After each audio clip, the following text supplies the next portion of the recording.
Señale, ¿cuál de las siguientes anormalidades se produce en los prematuros con distrés respiratorio idiopático, síndrome de las membranas hialinas, como consecuencia de las alteraciones fisiopatológicas que él mismo produce? Hipoplasia de las cavidades izquierdas, apertura de shunts arteriovenosos cerebrales, hipoplasia de las cavidades derechas, persistencia del ductus arterioso y del foramen oval, hipertensión arterial sistémica.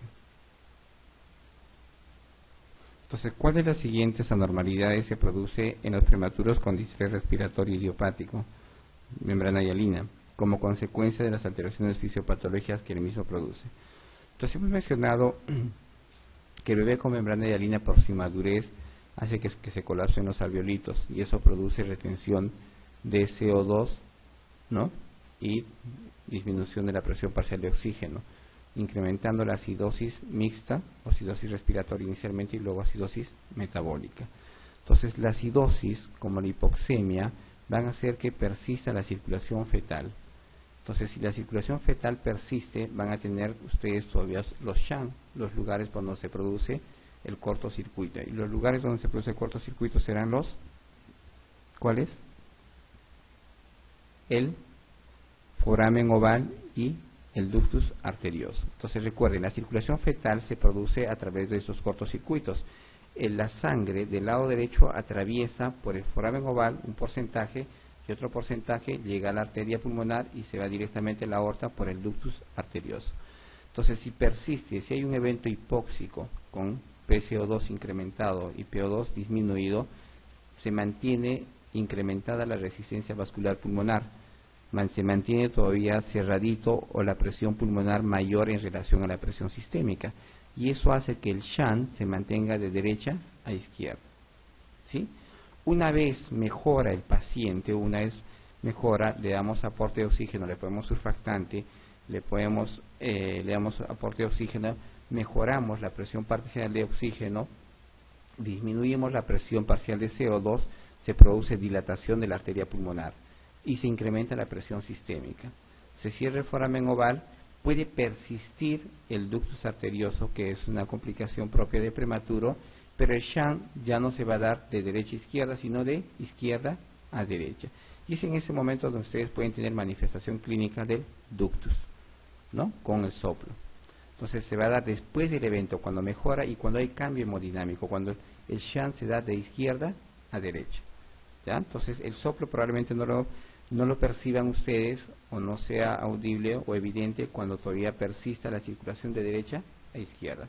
Entonces hay un efecto dinámico, ¿no? Donde va a haber cambios de flujos y persiste el conducto arterioso. Habrá hipoplasia de las cavidades izquierdas. Entonces la circulación es derecha y luego el corazón derecho y el corazón izquierdo. Habrá hipoplasia de las cavidades izquierdas. Entonces, ¿qué pasa en el ductus arterioso? Que se compromete el territorio pulmonar. Y se va a comprometer, ¿qué más? El territorio del lado izquierdo. Entonces, lo que hacen ustedes es secuestrar un volumen determinado, secuestran un volumen determinado de sangre y la sangre va por el ductus arterioso de izquierda a derecha, incrementando el flujo de sangre hacia las arterias pulmonares. Y la manifestación del ductus va a ser congestión pulmonar, ¿no? Hay hiperflujo, empieza a congestionarse el pulmoncito. Y el retorno de la sangre de la pulmonar se va hacia el lado izquierdo, hacia la aurícula izquierda, por las venas pulmonares. Entonces, cuando regresa más cantidad de sangre, incluso puede producir no hipoplasia, sino hipertrofia de las cavidades izquierdas, ¿no? Entonces, no hay compromiso, no hay hipoplasia de las cavidades izquierdas. Puede haber apertura de shunts arteriovenosos cerebrales. Entonces, los shunts no se modifican en el paciente con membrana hialina a nivel del sistema nervioso central. No va a haber shunts arteriovenosos cerebrales. Va a haber hipoplasia de las cavidades derechas. ¿Habrá hipoplasia? Hay hipoplasia significa que es falta de funcionalidad y no funciona, ¿no? Entonces, la aurícula izquierda, la aurícula derecha funciona muy bien, el ventrículo derecho también funciona muy bien, y lo que se incrementa es el territorio vascular, del territorio pulmonar, perdón, o sea, estamos hablando de la arteria pulmonar, cuando hablamos del territorio pulmonar hablamos de la arteria pulmonar, ¿no? La del tronco principal y las ramas. y obviamente la repercusión se va a dar a la parte izquierda con hipertrofia, ¿no? Y dilatación. Va a haber persistencia del ductus arterioso y del foramen oval, ¿sí? Entonces es lo que estamos mencionando. Entonces la complicación hemodinámica del paciente con membrana hialina será el ductus arterioso. Entonces, ¿por qué se da el ductus arterioso en el prematuro? ¿Qué hace que se mantenga el ductus arterioso? ¿Recuerdan ustedes qué químico es el que mantiene el ductus abierto? La prostaglandina, ¿sí? Entonces, lo que hace que se mantenga abierto el ductus en la vida fetal es la prostaglandina. Entonces, es por eso que ustedes, si quieren mantener el ductus abierto, van a utilizar prostaglandina para evitar que se cierre el ductus. ¿Ya? Para que se cierre van a utilizar indometacina, pero utilizan prostaglandina, que es el que hace que se mantenga abierto. Entonces, ustedes recuerden, en la vida fetal la prostaglandina se produce para mantener ese ductus abierto. En la medida que va llegando el bebé a ser a término, y cuando concluye la gestación, la síntesis de prostaglandina, disminuye automáticamente, disminuye. Pero si ustedes sacan un producto antes de tiempo, un mes antes, 2 meses antes, la síntesis de prostaglandina todavía persiste, se mantiene.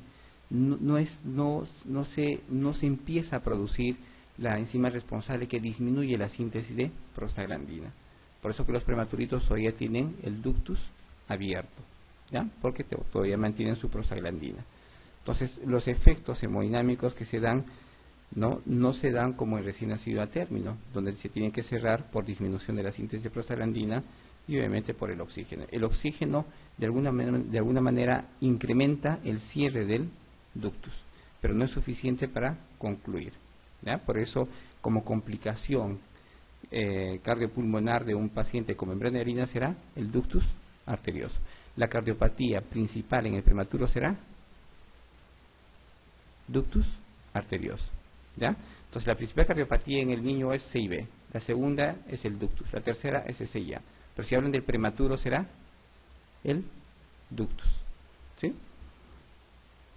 Habrá hipertensión arterial sistémica, ¿no? Hay un efecto contrario, más bien hipotensión, ¿sí?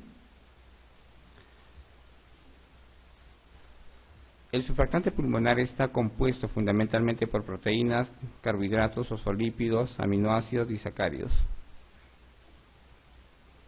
Entonces, el surfactante está compuesto por fosfolípidos y proteínas. 90% de fosfolípidos y 10% de proteínas.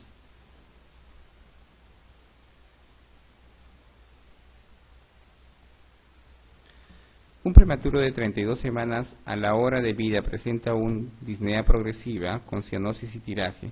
En la radiografía hay un patrón de vidrio esmerilado y broncograma aéreo. A pesar de la ventilación, el oxígeno y los antibióticos continúa mal. ¿Qué terapéutica añadiría en primer término? Surfactante, indometacina, prednisona, intravenosa, bicarbonato, glucosa intravenosa. Entonces tenemos un prematuro de 32 semanas que a la hora de vida presenta, ¿no?, dificultad respiratoria, disnea progresiva. Entonces, cuando hablamos de prematuro, inmediatamente puede estar tranquilo, sin dificultad respiratoria, que progresivamente empieza a tener mayor distrés y necesidad de oxígeno. ¿Por qué se produce progresivamente? ¿Por qué se produce progresivamente? Por el colapso alveolar. El colapso alveolar no es continuo, no es único y no es en un solo momento, es en forma progresiva, se va colapsando alveolo por alveolo, por eso que van a tener un alveolo abierto y otro alveolo cerrado, y es progresivo, y eso de alguna manera lo que va a ser diagnóstico diferencial en prematuros límites, ¿no?, con taquimia transitoria versus membrana hialina. Cuando veamos taquimia transitoria vamos a ver cómo se comporta el paciente con taquimia transitoria, pero el paciente con membrana hialina va en forma progresiva, de menos distrés a mayor distrés. ¿Sí? Ya cuando ustedes instauran la terapéutica, ustedes van a ver mejoría clínica con el surfactante. Entonces tienen ustedes un prematuro de 32 semanas que a la hora de vida presenta distrés respiratorio con cianosis y tiraje. En la radiografía hay un patrón de vidrio esmerilado. Entonces la imagen en vidrio esmerilado es propio del bebé con membrana hialina, ¿no? Hay broncograma aéreo, a pesar de la ventilación, el oxígeno y los antibióticos continúa mal. Entonces le dan oxígeno y antibióticos, ¿no? Y continúa mal. Entonces, ¿qué es lo que van a hacer ustedes? Lo primero que van a hacer es indicar surfactante, ¿sí? Le daremos glucosa intravenosa,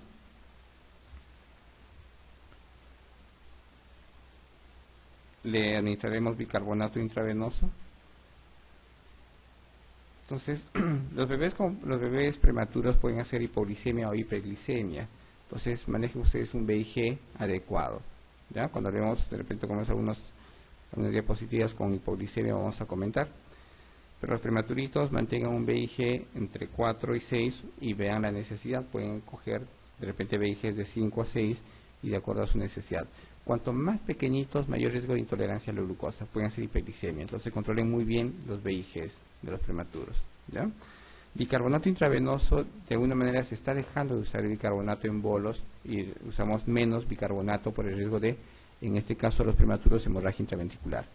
¿Qué hace el bicarbonato? Incrementa la osmolaridad a nivel sanguíneo, y al incrementar la osmolaridad a nivel sanguíneo, incrementa el riesgo de hemorragia intraventricular en los prematuros y en los bebés a términos de hemorragia intraparenquimal. Prednisolona intravenosa, podemos usar corticoides postnatales después del nacimiento.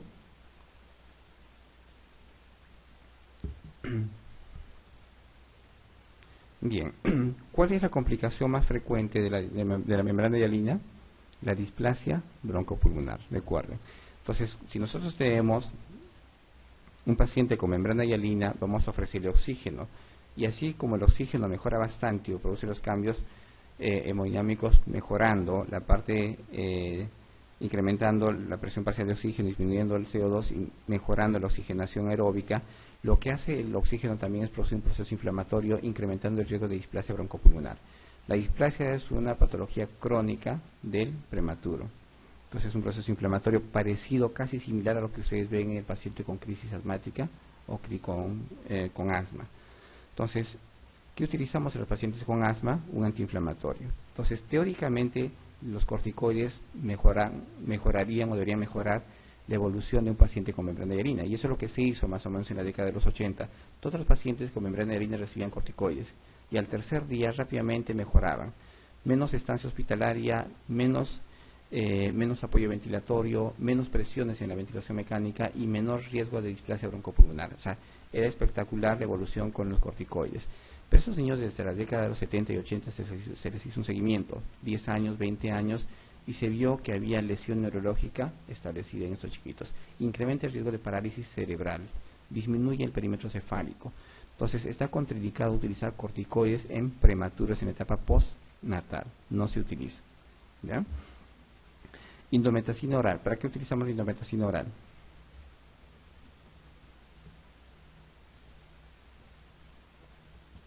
Entonces la indometacina es para cerrar el ductus, ¿no?, arterioso. Entonces el efecto contrario a la prostaglandina. Entonces lo que hacemos es administrarles indometacina.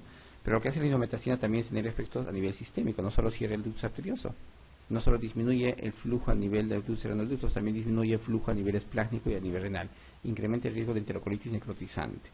Incrementa el riesgo de insuficiencia renal aguda. Entonces tengan mucho cuidado.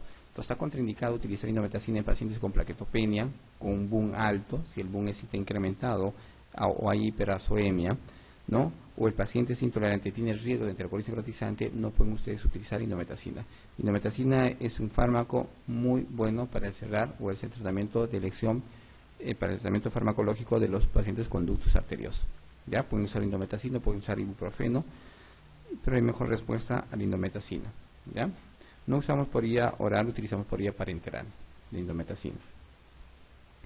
Y la respuesta sería surfactante endotraqueal. Son efectos del surfactante pulmonar: mejora la función pulmonar, que es en este caso la oxigenación, mejora la ventilación perfusión, aumenta la capacidad residual funcional, aumenta la distensibilidad pulmonar, todas las anteriores. ¿Qué hace el surfactante? Mejora la función pulmonar, la oxigenación, sí, abre los alveolos y por tanto hay mejor difusión de gases y mejora la oxigenación. Mejora la ventilación perfusión, ¿sí? Entonces lo que se ve alterado en la membrana hialina es, ¿no?, la ventilación perfusión. Entonces no ingresa aire, no hay difusión de gases, Entonces, por lo tanto, hay transporte de oxígeno hacia los tejidos. Entonces, se altera la ventilación, perfusión. Entonces, mejora, por lo tanto, el uso de surfactante. ¿Aumenta la capacidad funcional residual? Sí. Hemos visto que la membrana hialina reduce o disminuye la capacidad funcional residual, produciendo, ¿no?, disminución de la compliance o de la distensibilidad. Entonces, si se reduce la capacidad residual funcional, se produce colapso alveolar. Lo que mantiene el alveolo es su capacidad funcional residual, ¿no?, el volumen residual que ustedes tienen para la difusión de gases en forma continua. Aumenta la distensibilidad pulmonar, ¿sí? Entonces estamos haciendo el efecto contrario de la membrana hialina. La distensibilidad o la compliance se reduce en el paciente con membrana hialina. Por lo tanto, el surfactante incrementa o aumenta la distensibilidad pulmonar. Todas las anteriores.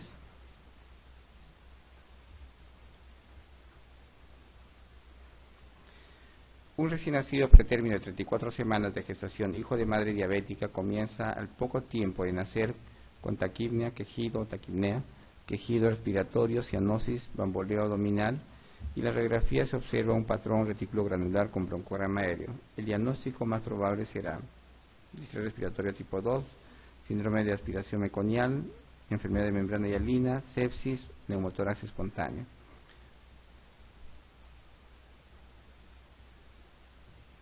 ¿Respuesta? ¿La? Sí. Entonces, ¿cuáles son los factores de riesgo para la membrana hialina? Prematurez. Cuanto más pequeño, menos edad gestacional, mayor riesgo de membrana hialina. Hijo de madre con diabetes, ¿no? Cualquier evento hipóxico agudo incrementa el riesgo, ¿no? Gemelar también, segundo gemelar, el sexo masculino incrementan el riesgo de membrana hialina. Los factores que reducen el riesgo de membrana hialina son cualquier evento hipóxico crónico. No se olviden, una cosa es el evento hipóxico agudo y otra cosa es el evento hipóxico crónico. La preeclampsia es un evento hipóxico crónico. Empieza a disminuir el flujo sanguíneo en forma crónica de bastante tiempo. Y eso de alguna manera prepara al producto o al feto para disminuir el riesgo de membrana hialina. No así un evento hipóxico agudo, de repente un sangrado agudo, de repente un evento donde haya disfunción placentaria aguda, algo que de alguna manera, ruptura uterina, algo que disminuya o que produzca un evento agudo de hipoxia. Entonces eso incrementa el riesgo de membrana hialina, ¿ya? Entonces el hijo de madre con diabetes incrementa el riesgo de membrana hialina. Si ustedes ven en la pregunta hijo de madre con diabetes, rápidamente deben pensar si es aún prematuro en membrana hialina. Entonces, y comienza con distrés respiratorio, cianosis y la manifestación de Silverman, y en la radiografía ustedes ven un patrón reticulogranular, deben pensar ustedes en membrana hialina. El neumotórax, ¿cómo se produce cómo se evidencia radiológicamente el neumotórax? Imagen, radio, opaca o lúcida. Radio lúcida, ¿no? Van a ver ustedes una imagen relúcida o van a una imagen negra en la placa velada que ustedes observan. Y si quieren en la fluoroscopía van a ver una imagen blanca.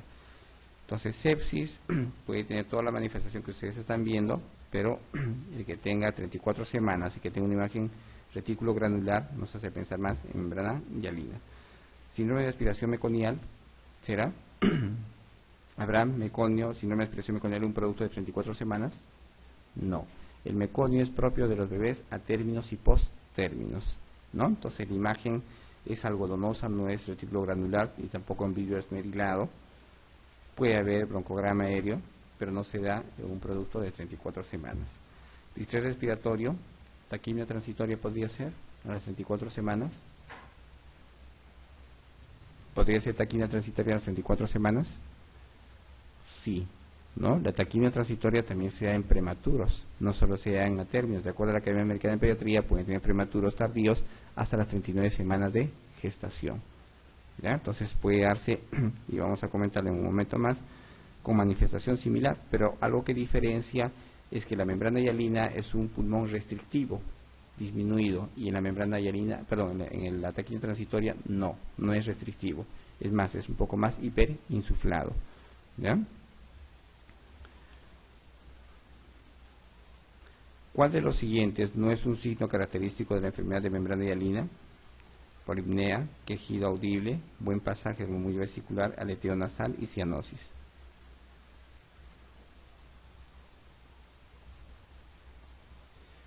¿Cuál de los siguientes no es un signo característico de la enfermedad de membrana hialina? Polipnea, quejido, buen pasaje del murmullo vesicular, aleteo nasal y cianosis.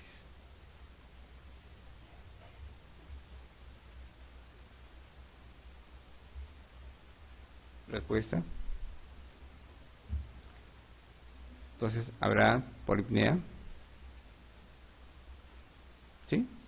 Hay incremento. Quejido. Buen pasaje del murmullo vesicular. Aleteo nasal. Cianosis. ¿Sí? Respuesta. Entonces, todo lo que ustedes están viendo es manifestación de un cuadro de distrés respiratorio. Se incrementa la frecuencia respiratoria para tratar de compensar el volumen corriente que debe tener.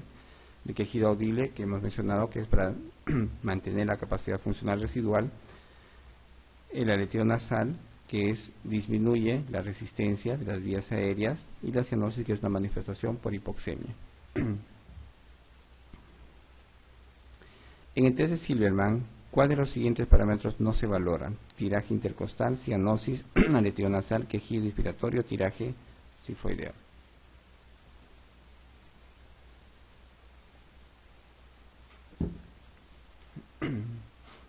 Entonces, ¿qué valoramos en el Silverman? 5 puntos. ¿Recuerdan ustedes? Aleteo nasal, ¿sí? Quejido, la disociación toracoabdominal, la retracción sifoidea y el tiraje intercostal.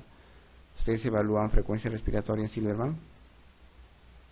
¿En qué test se evalúa la frecuencia respiratoria?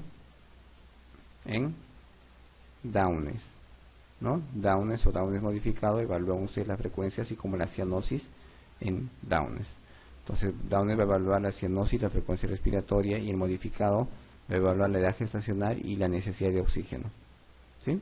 Entonces, Silverman no evalúa ni cianosis y tampoco frecuencia respiratoria. ¿Sí? ¿Cuál es la causa más frecuente de mortalidad y morbilidad en los prematuros?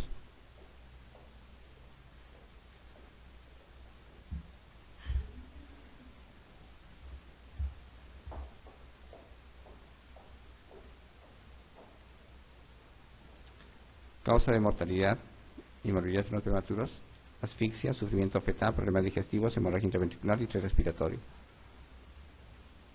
Entonces, la principal causa de morbo y mortalidad en el prematuro es distrés respiratorio. Por la dificultad respiratoria, por la inmadurez pulmonar, se producen casi todos los eventos, ¿verdad? Va a haber mayor riesgo de asfixia en el prematuro por su inmadurez, va a haber sufrimiento fetal, va a haber problemas digestivos como enterocolitis necrotizante, mayor distrés respiratorio, mayor riesgo de enterocolitis necrotizante, hemorragia intraventricular también. Entonces, la principal causa de morbo y mortalidad en el prematuro es distrés respiratorio. En la utilización de los corticoides en la ruptura prematura de membranas antes de las 34 semanas, las siguientes afirmaciones son ciertas, menos una, indique cuál. Esta ya la vimos, ¿no? Aumenta la mortalidad perinatal por infección. Esta ya la vimos. La respuesta es la A. Bien, taquina transitoria. Entonces, taquina transitoria o síndrome respiratorio tipo 2 o pulmón húmedo, le pueden dar varios nombres o tiene varias acepciones en la taquimia transitoria, ¿no? Entonces, ¿en qué consiste la taquimia transitoria? La mala adaptación del producto de recién nacido a la vida extrauterina. Entonces, recuerden ustedes que el niño o el feto en este caso está lleno de líquido. Entonces, está envuelto en líquido, el pulmón está envuelto en líquido, y cuando se inicia el trabajo de parto se producen cambios hormonales y también mediadores químicos.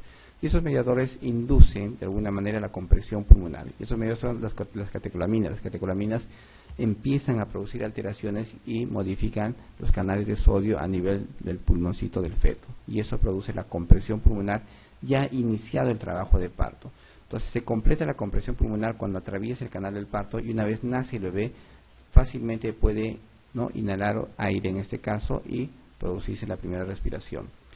Cuando se altera este pasaje natural o se altera o se suspende el trabajo de parto con modificación de estos mediadores, es que se puede producir la taquimia transitoria. Ustedes producen o hacen que, el producto sea por parto cesárea y se inhibe de alguna manera el trabajo de parto. No hay mediadores químicos, no hay canal de parto que comprima y la adaptación del bebé se modifica, se altera y de alguna manera es mucho más larga la adaptación o la compresión del líquido a nivel pulmonar, y eso le llamamos pulmón húmedo.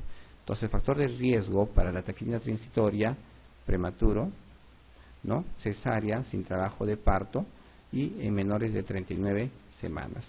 Sexo masculino, que también incrementa el riesgo de taquimia transitoria. Entonces, como factor de riesgo, bebés que nacen por vía cesárea.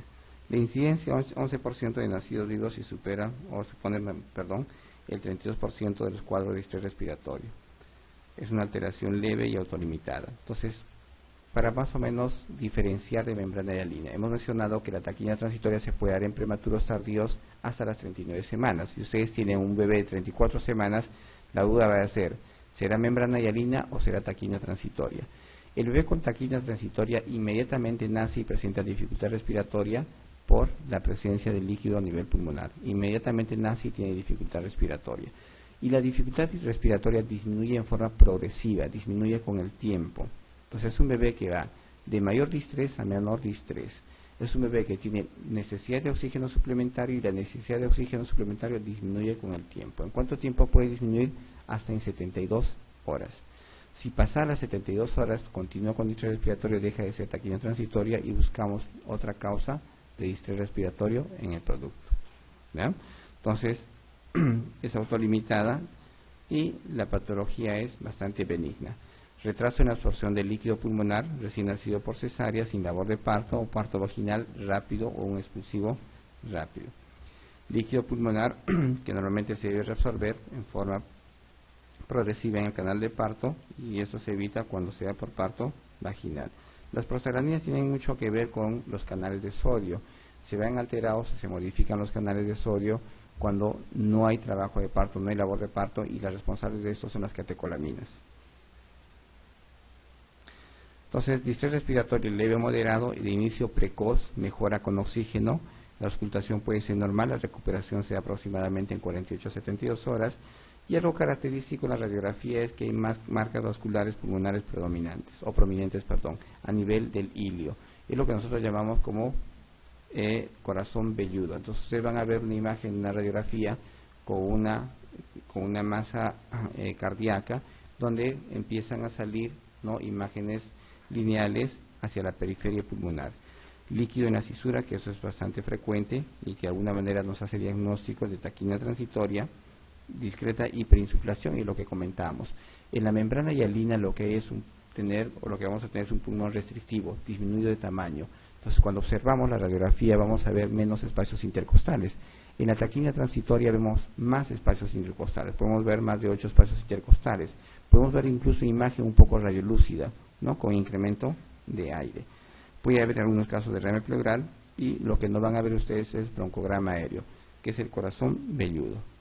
Entonces ven ustedes una imagen de un bebé con taquimia transitoria, tiene más espacios intercostales, y ven ustedes unas imágenes que salen del corazoncito y que se van hacia la parte periférica del pulmón.